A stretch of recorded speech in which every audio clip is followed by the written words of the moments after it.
Dobar dan svima i dobrodošli na YouTube kanal portala cropisi.net. Pred nama je danas jedan zaista poseban unboxing video iz dva razloga. Vrlo smo uzbuđeni što imamo priliku unboxati i isprobati nešto ovog tipa, naravno riječ je o traktor kosilici, a druga posebnost je da je ovo zapravo naš najveći unboxing video koji smo imali na kanalu, odnosno na našem portalu, gdje ćete pročitati punu recenziju i naš osvrt na traktor kosilicu koja je ispred nas.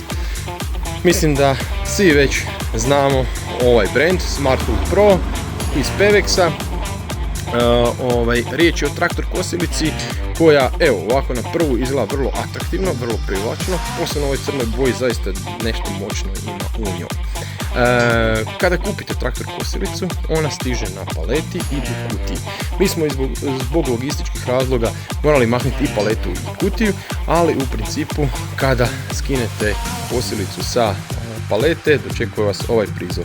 Nešto neophodnog što morate namontirati prije prvog korištenja, kao i ulje koje morate kupiti i benzin koji također moramo uliti prije prvog korištenja. Naravno, tu su i upute i nešto našeg alata koje ćemo upotrijebiti za korištenje.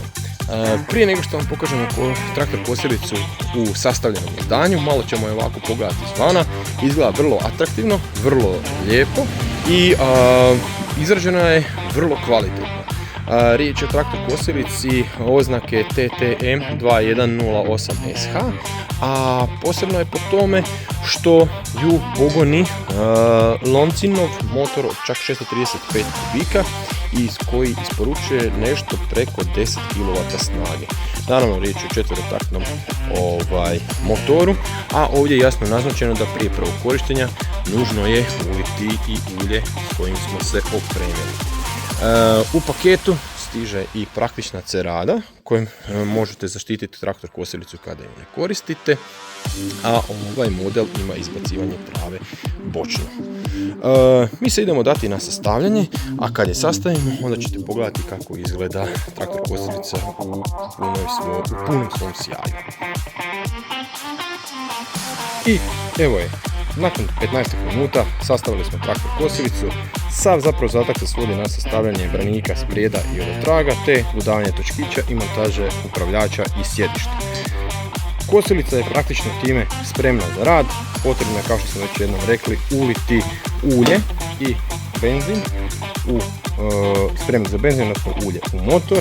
Još jednom riječ je o ozbiljnom motoru 635 kubika, 10,6 kW, 2 cilindra, koji će ovoj kosilici omogućiti dug i lagan rad, jer ipak uvijek je bolje imati više snage nego manje, a sa 635 kubika 10,6 kW nije sigurno neće nedostajati.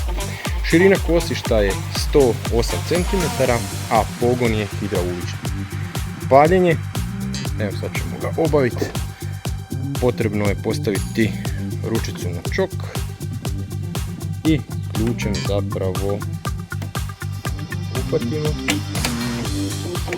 napraviti paljenje. Nakon paljenja čok je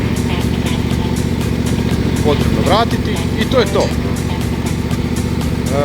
Sigurnosni mehanizam gasi traktor kosilicu čim se ustanemo s nje, a punu recenziju pročitajte na portalu cropisi.net, a kroz naredne mjeseci donest ćemo i određene članke sa određenim savjetima kako rukovati ovakvim strojem, kako ga održavati na zimu, kako ga skladištiti.